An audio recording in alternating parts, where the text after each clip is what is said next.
सबसे पहले सुमित कामत के लाश को बालासोर यानी उड़ीसा में ही अंतिम संस्कार कार्य किया गया। उसके बाद जब शंकर कामत का लाश मिला है तो शंकर कामत के लाश को आज घर तक लाया गया है और घर पर आने के बाद उनके लाश का अंतिम संस्कार किया जा रहा है। उड़ीसा में ही हो गया था, लेकिन एक पिता जो अपने बेटे के याद में और अपने भाई को चिता जलाने के लिए यहाँ पहुँचे हैं। मेरा बेटा तो उधरे जड़ के राख हो गया, भाई को जला रहे हैं।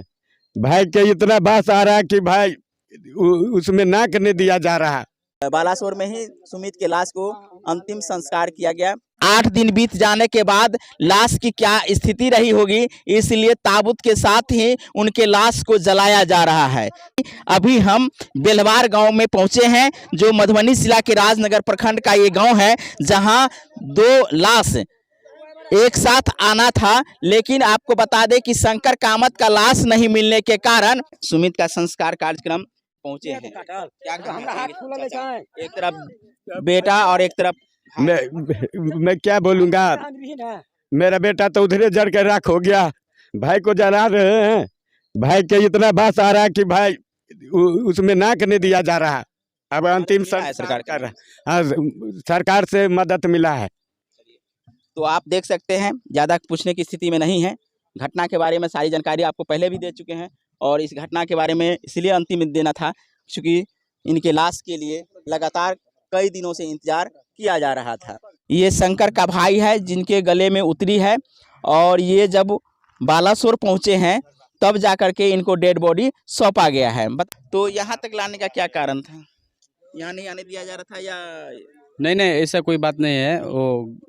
वो जो एक फॉर्म में था उधर बिहार का नाम एंट्री एक बार हो गया तो बोला आपको बिहार ही ले जाना पड़ेगा। अच्छा, वहाँ संस्कार आप चाहते थे कि वही संस्कार उधर ही करना चाहते थे हम, तो बोला कि नहीं, जब एंट्री हो चुका है बिहार तो बिहार ले जाना पड़ेगा। इसका फैमिली को थोड़ा ये लाने के लिए खर्चा गवर्नमेंट दी है या नहीं, गवर्नमेंट दिया है पूरा खर्चा, गवर्नमेंट दी है जी। अपने बहनोई के डेड बॉडी को रेस्क्यू करने के लिए जब वहाँ पहुँचे तो वहाँ की क्या हालात रही है वो सारी बात हमें जानकारी दिए हैं और आप भी समझ गए होंगे।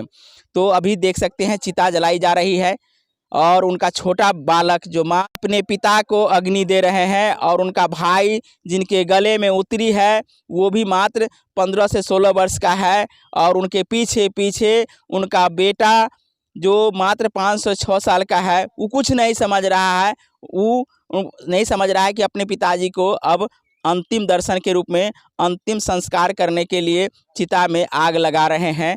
हिंदू रीति रिवाज के अनुसार इनका दाह संस्कार किया जा रहा है, जो आप देख सकते हैं। बहुत ही दर्दनाक घटना है, बहुत ही हृदय विदारक ये घटना हादसा पूरे देश में मची और ऐसा ही देश के कोने कोने में न जाने कितने घरों में इस प्रकार की परिस्थिति